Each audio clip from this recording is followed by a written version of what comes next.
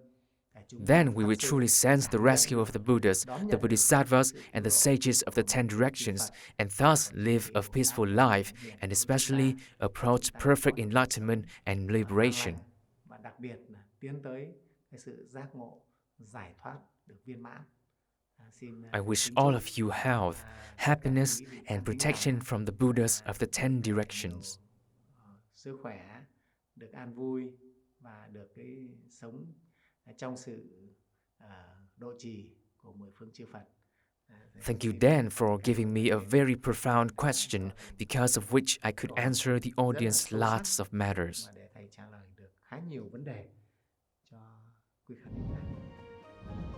Namo Shakyamuni Buddha, I am grateful to Thay for coming here today and giving us very wise and profound answers.